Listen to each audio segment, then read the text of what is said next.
I have the honor of interviewing LibertyCon's science guest of honor, Arthur M. Dula. Thank you for taking the time. You're very welcome. Thank you. Okay. You are a space lawyer, a patent attorney, the literary executor for the legendary science fiction author Robert A. Heinlein, as well as the chairman and founder of the private spaceflight company Excalibur Almaz. I'll ask about each of these things, but because LibertyCon is a science fiction and fantasy convention with a special reverence for the written word, I want to start by asking about your being the literary executor for Robert A. Heinlein. The 1997 movie Starship Troopers was made based on Heinlein's novel of the same name. Were you involved in negotiating that deal? And if so, can you tell anything about it, maybe behind the scenes information? Well, no, I was not involved in negotiating that deal.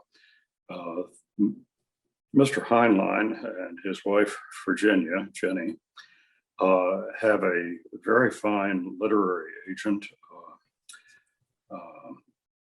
Spectrum Literary in New York.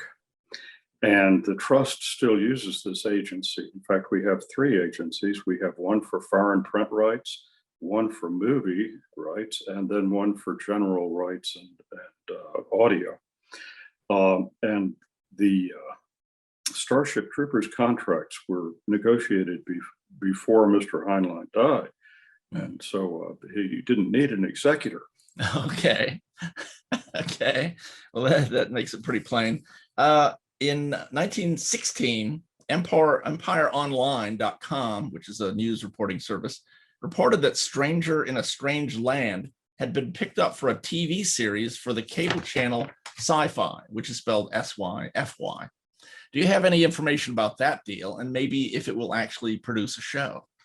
Well, yes, actually, the rights to Stranger were picked up by Paramount Studios, and they then were working with the Science Fiction Channel.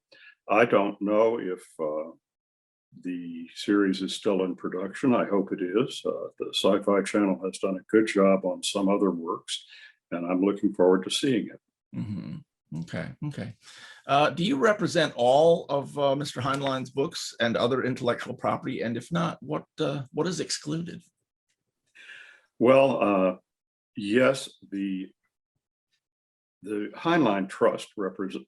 Let me go back and give you a little bit of situational awareness on this. Okay.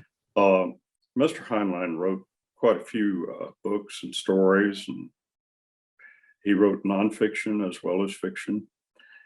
And when he died, that in 1988, those intellectual property rights were in his estate.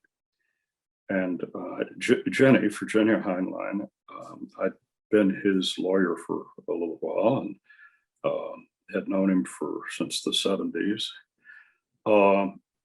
She asked me to form a trust to try and be a memorial to Mr. Heinlein, and it is the Robert A. and Virginia Heinlein Prize Trust.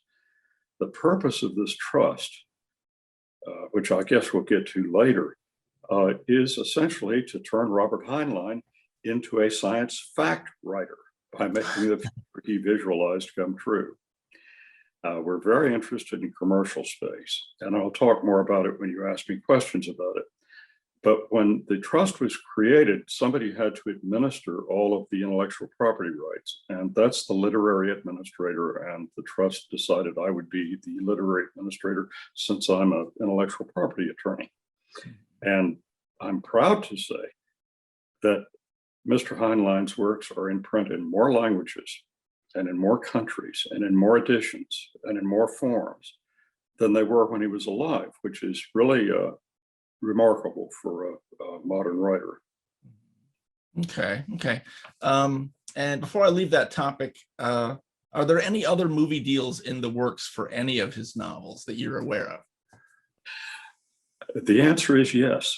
Oh, okay, but you're not at liberty to say. I think it would be premature for me to discuss deals that are currently in negotiation. Okay, that's fair. But eventually it would be nice to have a great many of Mr. Heinlein's works in forms that can be appreciated. It's quite hard to make a movie out of a book. For example, take Stranger, which you mentioned. It's almost impossible to make that into a movie. You can make it into a series, but you can't cram all of the story into an hour or 2 hours. On the other hand, short stories work remarkably well. You know, Arthur C. Clarke's story Sentinel, which was only a couple of pages long, turned into 2001 and the works that came out of that. Likewise, All You Zombies was made into a rather good movie, rather critically well-reviewed movie a couple of years ago. So we're hopeful we can get a lot of these things made into movies. I can tell you one we're doing because it's a project of the Trust. It's not being done by a film company. We're going back and taking Mr. Heinlein's first story, Lifeline, which is about a man who could predict when people would die and why insurance companies hated that because they bought insurance policies. And we're trying to make a short film out of it.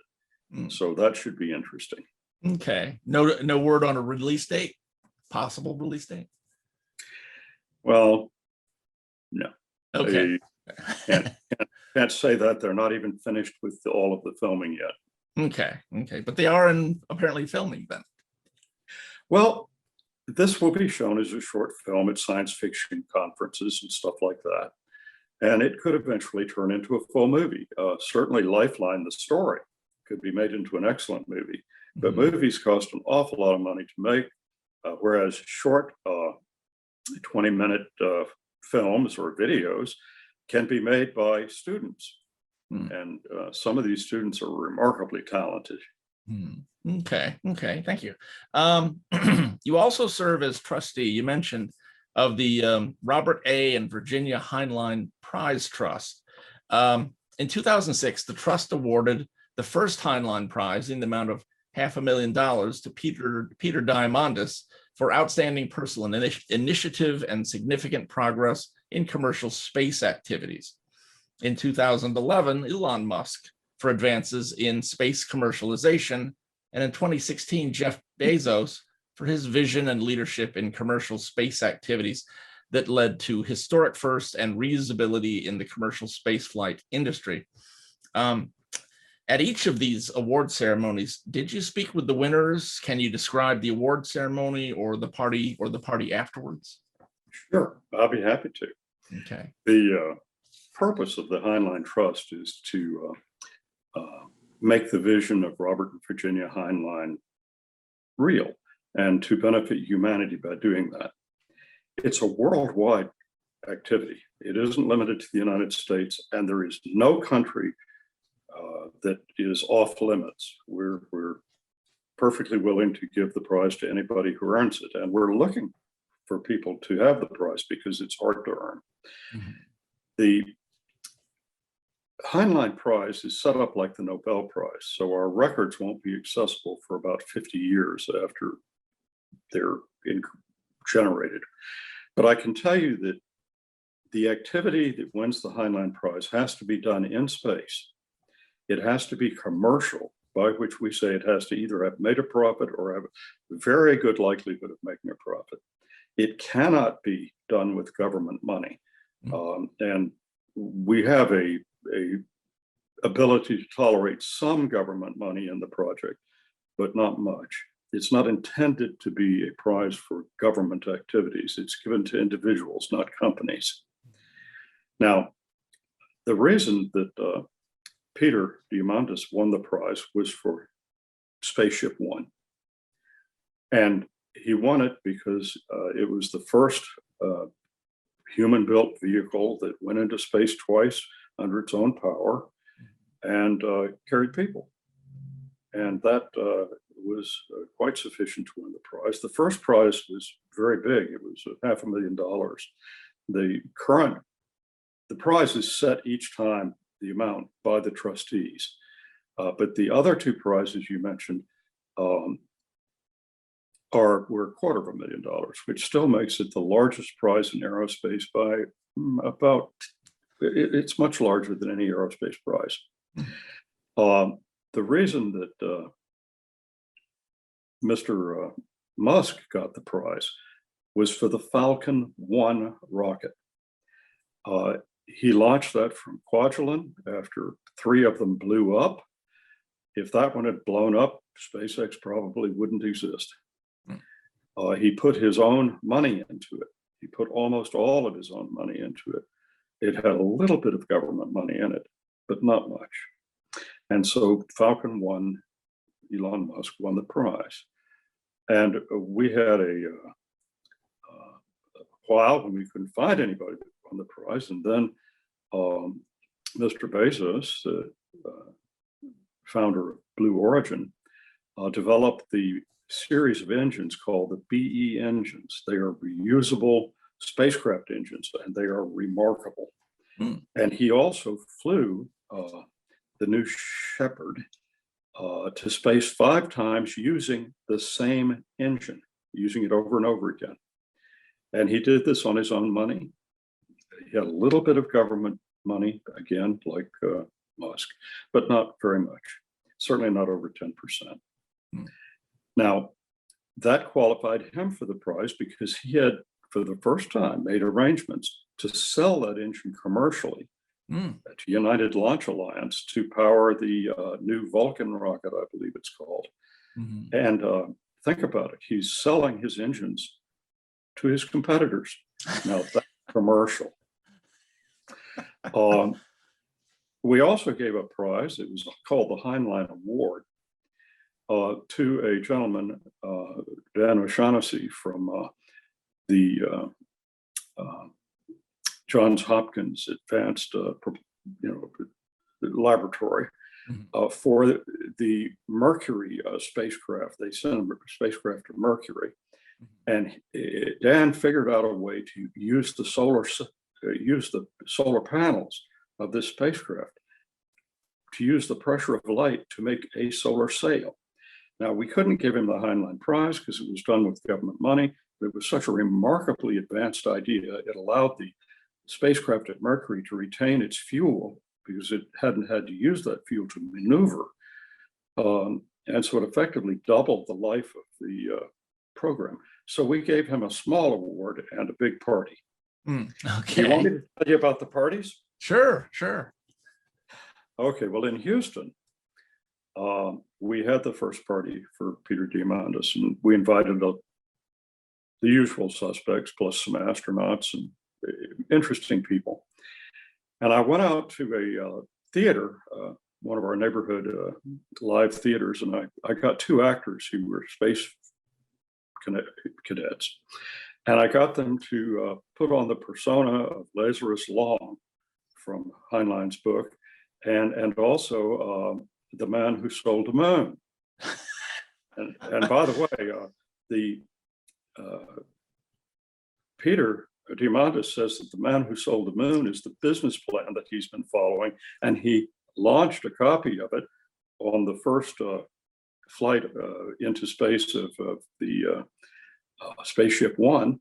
And one of the space tourists took a copy of it up to the International Space Station and inscribed it as the first book of the ISS science fiction library. So we kind of like that. Okay. But getting back to the party. So Lazarus Long went around in a kilt and said that he was here, and if anybody talked to him, well, I'm from Terminus, and I'm the senior member of the Howard family, and I was invited here, and I have the gay deceiver brought me here, my spaceship. And he stayed. I told him, stay in character no matter what happens. You're in character. You break character, you don't get paid. Oh, okay. And the man who sold the moon, I've forgotten what his name is now, frankly, but he went around trying to sell stock in his company to build a lunar spaceship. And he had a business plan that he'd show people and he'd pester them to see if they'd buy stock. But he had a backup plan because a lot of the people there knew that these were characters from Heinlein. They recognized it after a while. And I said, if you get asked about why you're here and they know you're an actor, say, yeah, I'm an actor. Here's my card. And there's a book called Double Star that Heinlein wrote about an actor that impersonated a politician. And so we had a card made up for that character. And so he was still in character. It was just a different Heinlein character. Okay. And that was a lot of fun. Now, we also had a sword. And I don't know if you've seen the sword that's given with the Heinlein Prize, but it's a big old sword. It's the Lady Fabianus from Glory Road. Well, there was a sword company, Avalon Swords, that it really makes beautiful swords. And they started producing this without permission. And so somebody reported this and said, aren't you going to go shut them down, stomp on them? And I said, no. And I wrote to him and said, every time you produce a sword, when you produce 25 of them, the trust gets one free as a royalty. And they agreed to that. So we got a couple of swords and thought it would be a good idea to have a young law student, because they were available, teach space law, stand with this sword at the entrance to the party for Peter Diamandis and just hold the sword at salute, at attention. And if anybody asked where they got that sword, they were to say, well, the guy with the kilt over there, I don't know who he is, but he came up to me and he said, hold this sword, it's important. And so Lazarus brought that from Terminus, I guess. And then we presented the sword to Peter, and Peter's hyperactive. And I was terrified that our insurance wasn't going to be able to cover somebody being poked with that sword. It's sharp. But Peter has it. Then we asked everybody that had been into space to line up at the front of the room. And I think someone's trying to call me on my phone. If you hear that in the background, it'll go away in a minute. Okay, I don't hear anything. Remember, these characters had both been into space. And so they're in character. They got up and they lined up at the front of the room with the other 17 astronauts that we had in the room. And Lazarus Long, being the senior, got right next to Peter. And then we had them pass that sword from hand to hand from the people who'd been in space to Peter Diamandis. And we videoed the whole thing and played it completely straight, no explanation of anything. Now, I think 1,000 years from now, when all that's left of our society is digital records, that digital record will be examined by archaeologists. And they'll say, well, we can recognize this guy, he was Apollo so-and-so, and we recognize this guy, he was Gemini so-and-so, and we recognize these guys, they piloted that first space plane called the shuttle. But who is that guy in the kilt that is standing next to Peter? He's obviously the senior person there, and they've all been to space. Who is he? Oh, yes. These books, we weren't sure whether they were fantasy or they were fact.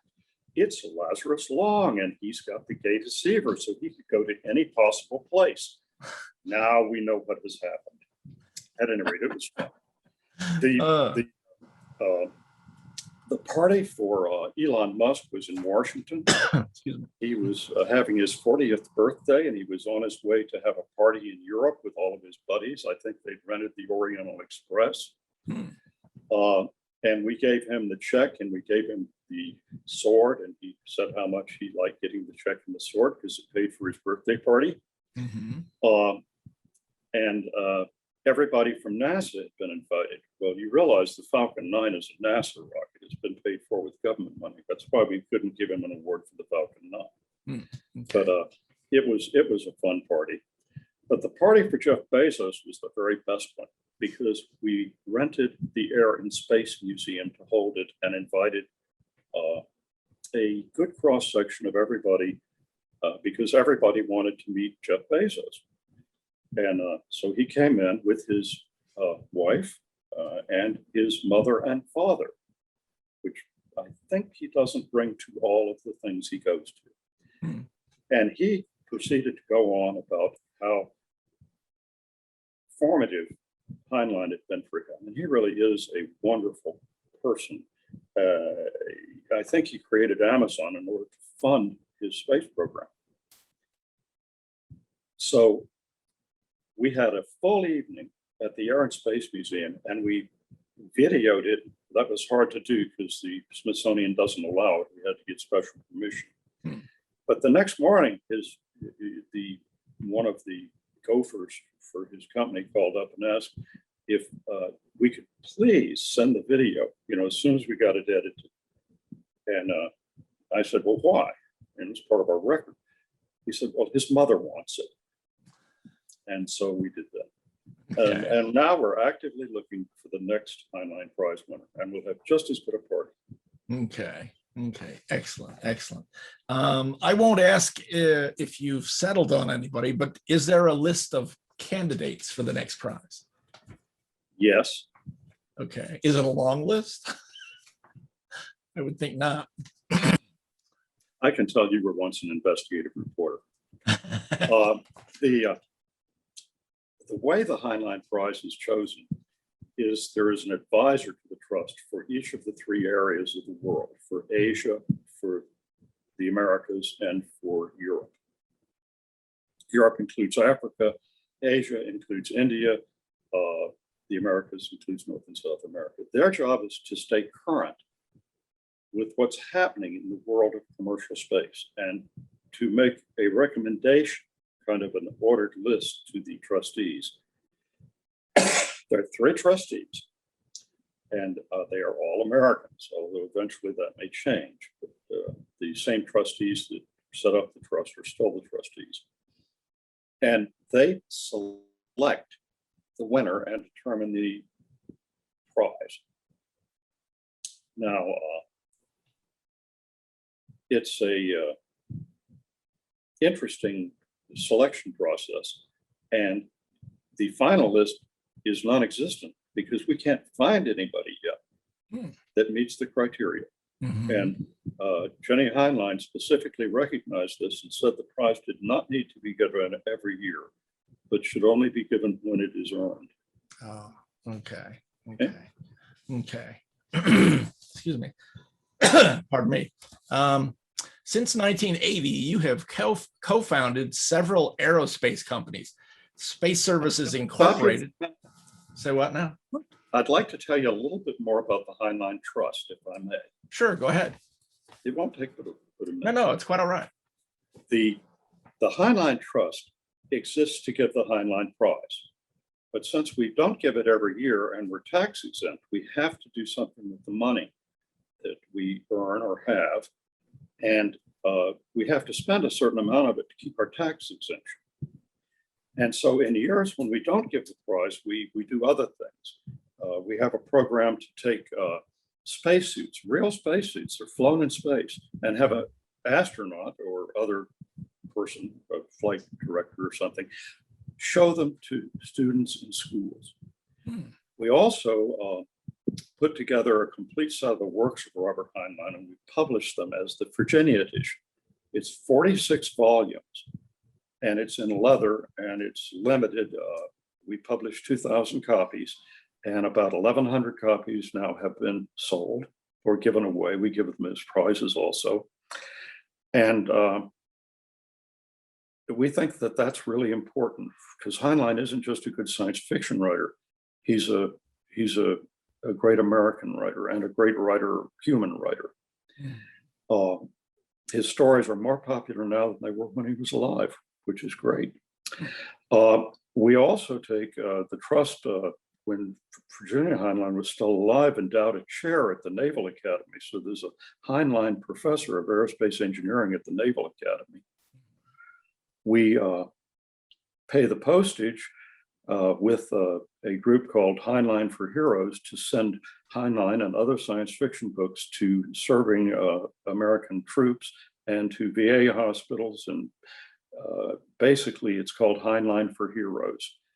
And we also give money to, as grants, not as loans, but as grants to the International Space University in France, to the National Space Society in the United States, and things like that. So that's all I have to say about that. We're trying to do good things, and we invite anybody who has a good idea to write or email or send a postcard to the trust and give us ideas, because we don't have all the good ones. They've got good ones, probably better than ours. Okay. How would they make contact with the organization? All they have to do is to go to the website. We have a website. Okay. They can probably Google it if it's not cripplingly to the tongue, so to speak. Well, if they can't Google it, they're probably not going to have a good idea, right? That's true.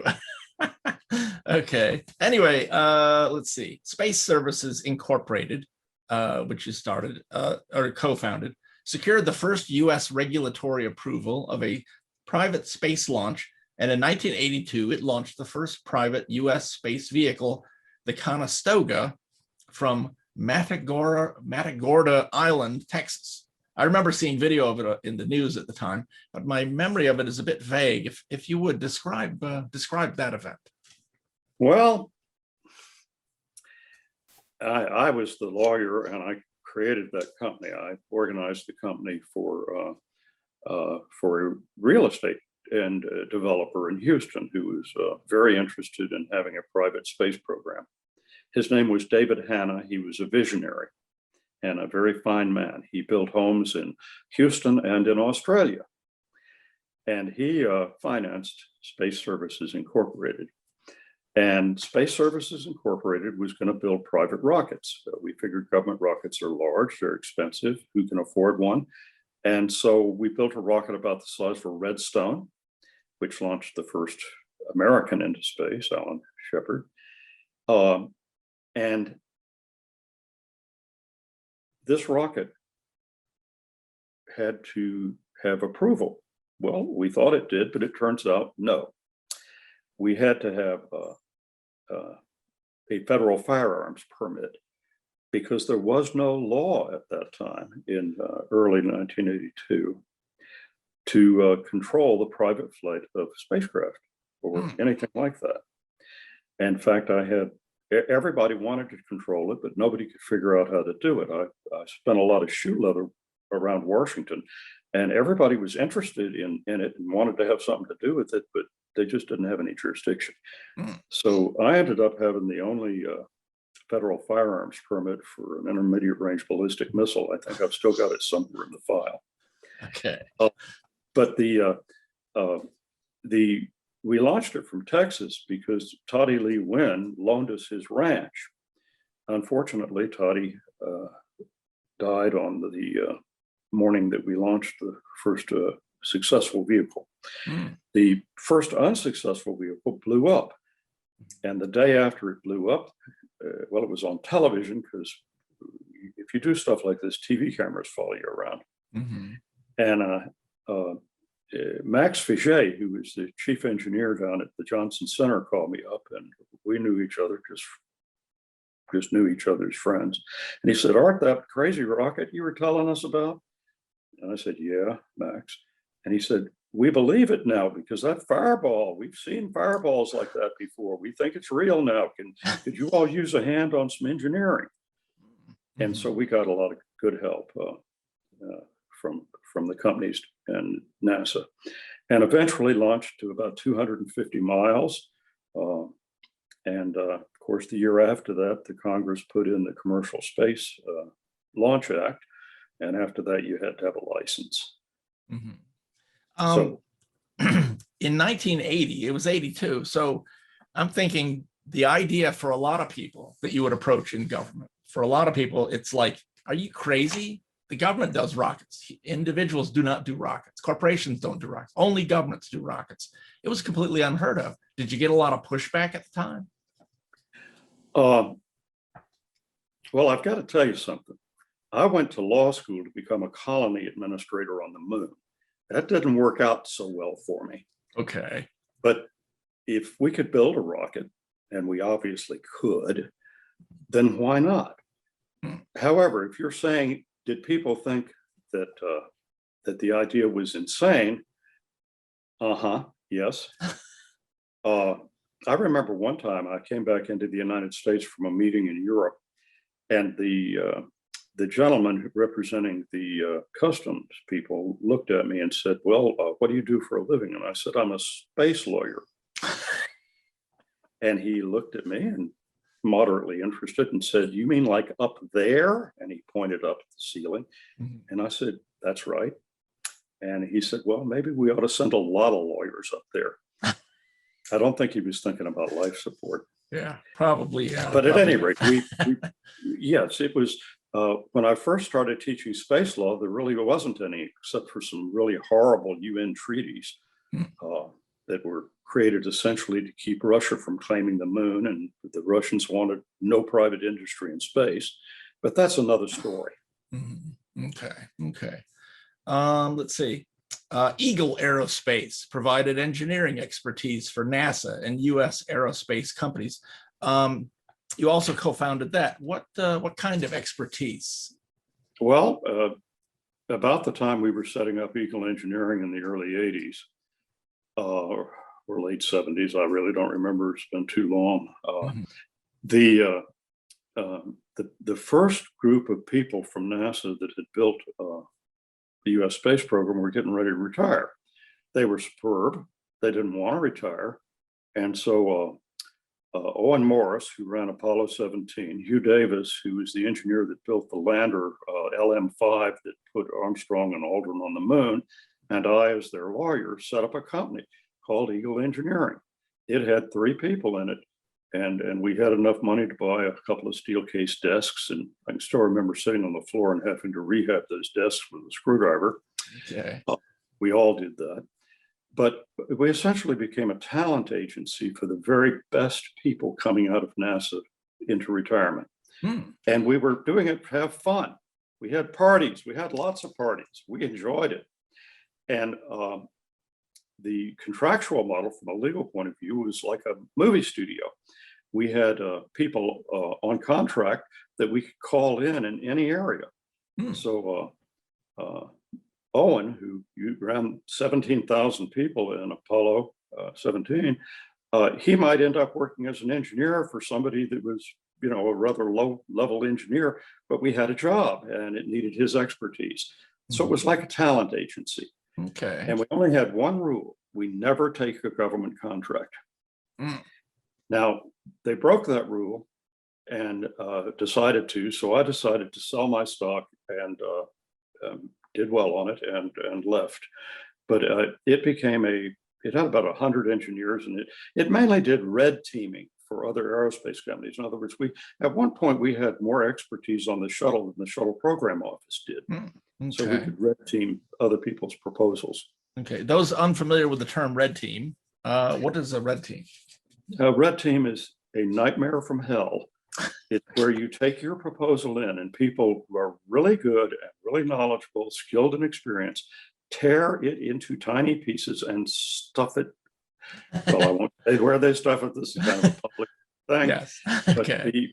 the point is that you then do it until they all say, well, that might do. And at that point, you're generally going to win the government contract because these people, the people that were coaching you are excellent. Mm-hmm. Mm-hmm. But they made it a small business set aside at some point. They started taking government contracts. And that was the company. NASA is a little fickle. They will take and give you a contract for a while, and then they'll take it away. Well, if you're used to spending the money that you're getting from it, that's unfortunate. So at any rate, I was gone by that time. I was still friends with the people, but didn't own any of it. Oh, okay. Okay. Space Hab Incorporated built payload-based Space Hab modules for the U.S. space shuttle. What is a Space Hab? How many were used? And no, excuse me, how were they used? And how many times were they launched? The Space Hab was a Winnebago that fit in the back of the shuttle. Like a trailer. It kind of fit in. It gave you more pressurized volume. Oh, okay. When the shuttle was first designed, it had a payload bay that had a certain length. And then the Air Force, you remember the space shuttle was supposed to be everything for everybody. It was for the Air Force. It was for NASA. You could buy one and launch it. In fact, the price was quite reasonable at the beginning. Mhm. And that all came to a screaming halt when the first one blew up. But the KH-11 spy satellite, the space telescope that looks down, Mhm. was too big to fit in the original design. So what they did is they cut out the middeck. The middeck in the shuttle is tiny. You put 7 people in there and they're sitting in each other's laps. Hmm. So we had the idea of taking and building a removable module that you could shove into the shuttle, and it would, for civilian missions, it would replace that missing middeck, locker space, experiments, stuff like that. It worked very well. It was the largest private capital raise that had ever been done for commercial space at that time. We raised $125 million, largely through a consortium of German and Japanese banks. The US ones wouldn't touch it.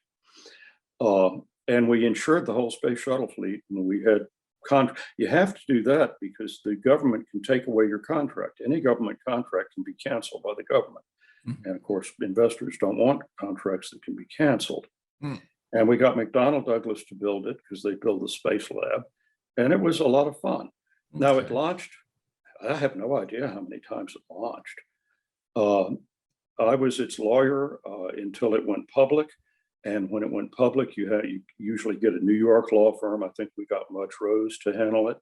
And I was the counsel to the board of directors and on the board until I started doing business with the Russians. And then you have to have a security clearance for doing some of the work that I was doing. And I didn't want a security clearance because every time I met with a Russian, I had to fill out a report, which was a pain. It was the Cold War.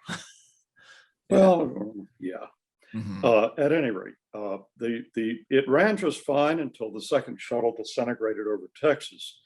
And at that point, we lost a double module, which was a lot of money. Had trouble getting the insurance companies to pay off on it. And of course, the shuttle wasn't going to launch much after that. Mm-hmm. For clarity, how much of the payload bay did it take up? Like 25% or 10%? Oh, you mean the space hab? Yeah. Well, it took up about maybe 20% of the bay. Oh, okay. I mean, the bottom line is it was definitely not all of it, so the part could be used. We were replacing what NASA took out to be able to carry a critical Air Force national security payload. Okay. Yeah. And that was it. In other words, put the capacity back in, but do it privately. Okay. Okay. Tethers Unlimited Incorporated won 7 patents on space tether systems and secured over $2 million in research contracts. What is a space tether system and what is it used for? Well, when you've got a goat and you drive a stick into the ground and you tie the goat to the stick, that's a tether. Mm-hmm. Now, a space tether, you don't use a goat. Okay, it's goat free. Yeah. Okay. You can attach 2 things very cheaply and inexpensively to each other. Mm-hmm. And also, since the space shuttle's moving at Mach 25 or so, about 18,000 miles an hour, and the Earth has a magnetic field, if you make that tether out of a conductive material, it can generate a fantastic amount of power. Hmm. And on top of that, NASA tried that. They did an experiment with an Italian group out of ESA, out of the European Space Agency, and they did a space tether, and the electric power burnt the tether in 2. After that, NASA was very worried about carrying tethers. Uh-huh. But it can let you attach 2 spacecraft to each other and spin them to provide centrifugal acceleration to replace gravity. Mm-hmm. It can do all sorts of things. But Tethers Unlimited was Rob Hoyt, who was a graduate student at the time, Bob Forward, who's a science fiction writer and also the chief scientist for Hughes, and me. And we put the company together. I think I had stock certificate number 3. And it became a good business. It was a very niche business for 20 years. And then it was bought last year by a group that was trying to put together a space capability. I think they also bought Raytheon. And so it's now part of that group. But it's they don't just build tethers. They also build software controlled communication systems, radios for spacecraft, even small spacecraft. Mhm. And they have a very good technical reputation, I'm happy to say. But it was Okay. a good company. It made money. Okay. Okay. Um, artificial or the opportunity to replace or create gravity-like conditions could be apparently very important, because the more, it seems like the more biology we study, the more we discover that zero G is harmful to human beings, especially prolonged zero G. And so if they're planning a mission to Mars, they would need some kind of replacement for gravity to keep those biological problems from developing. So yeah, it sounds like it's kind of important. Well, either that or you've got to build a constant boost spacecraft that couples into the very fabric of space-time, and you don't have to worry about that anymore. Mm-hmm. Do you have any inside knowledge about that? Yes. Okay.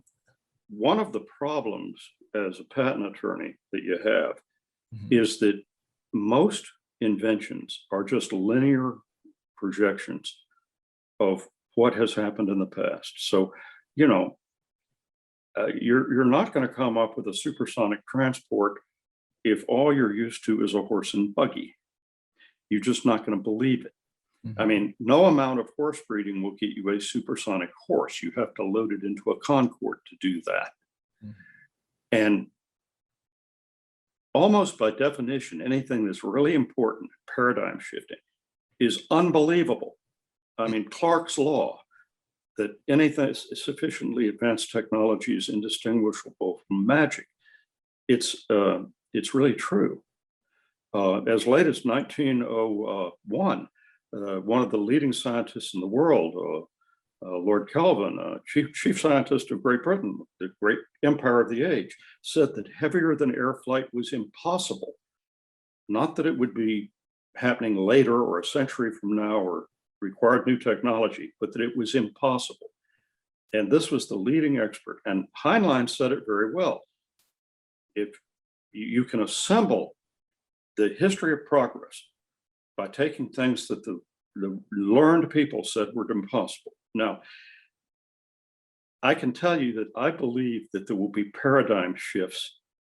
You know, you'll get change, you'll get a pair of nickelback, but there will be a paradigm shift once we can couple into space-time without having to be in the Stone Age of rocketry where fire comes out one end of the stick. Mhm. I realize nobody's taking any of this seriously now. As a patent attorney, I have to take it seriously. And I could tell you that if you do a search in the European Patent Office for propulsive devices that are about to issue, you might find a very interesting Easter egg in there. Okay. Okay. So we're going to leave that to the viewers to do. Yes, of course, just propulsive device. And I think it's issuing in late May. Okay. Okay. The challenge has been set. Well, if you're actually interested in going anywhere in space, Mhm. it's going to be damn hard to do it using rockets unless they're fueled by antimatter or running on something nuclear. The chemical rockets have about 1/1,000,000th the power of the nuclear rockets. And the bad thing about rockets is that the rocket equation requires you to throw mass in one direction. Mass is scarce in space, and you run out of it after a while. And so you need something that doesn't throw away any mass, but just couples into the structure of space-time. Mhm. Now, I'm taking this directly from the language of Robert Heinlein. He wrote in Time Enough for Love, when he went back to see his family, he said, they're so primitive here, they don't even have a dream about how Dora, his spaceship, couples into the fabric of space-time. Mhm. So Okay. yes, I intend to be vague and mysterious, and they can do their own research. Okay. Okay. Let's see. Starcraft Boosters Incorporated has contracts with the U.S. Air Force, NASA, for the Star Booster launching system. What is the Star Booster launching system? It's the Falcon 9. Ah, okay. It's a reusable spacecraft. Mhm. Okay. Oh, only it had wings. What we did is we took something about the size of a 737, took the tail off of it, and stuffed a Ukrainian Zenit booster up its ass. Oops, sorry about that. You want to rephrase that? We'll slice it out. Well, I don't really care. I doubt if that's harmful. Okay. And what you do, you use that big rocket, that big liquid fuel rocket as your propulsion system. And the Starcraft booster flies to orbit, comes back down, you yank out that propulsion module and stick in another one that you had in the hangar, and you point it up so it's pointed up, and you light the candle. It was a good idea.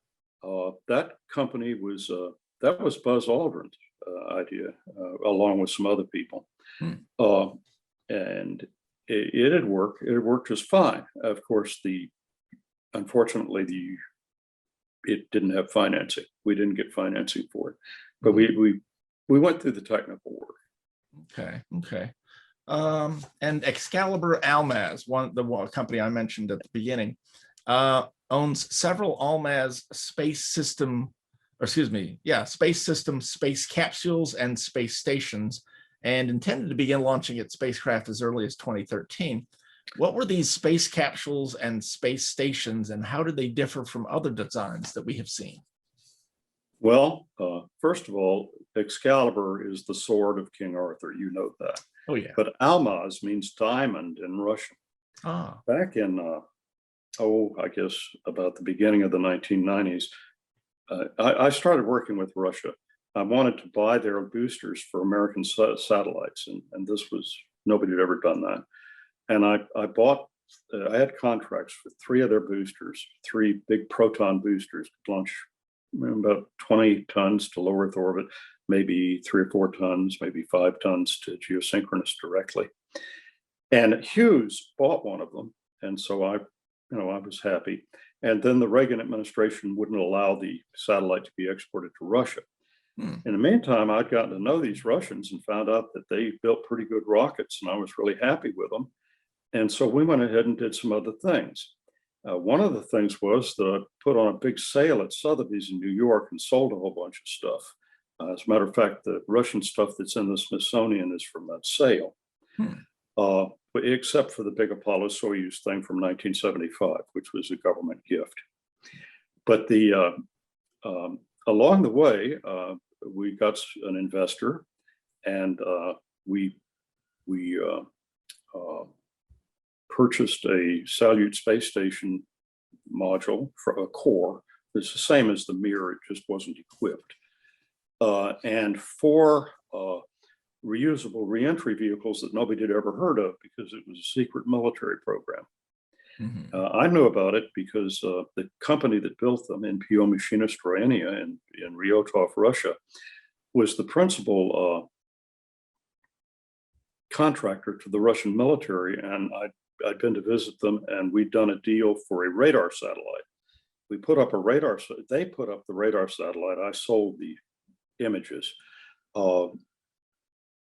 And then when the Russian government fell apart, the Soviet government fell apart, they all wanted to know how to sell things for profit, and most of them had my name in their Rolodex.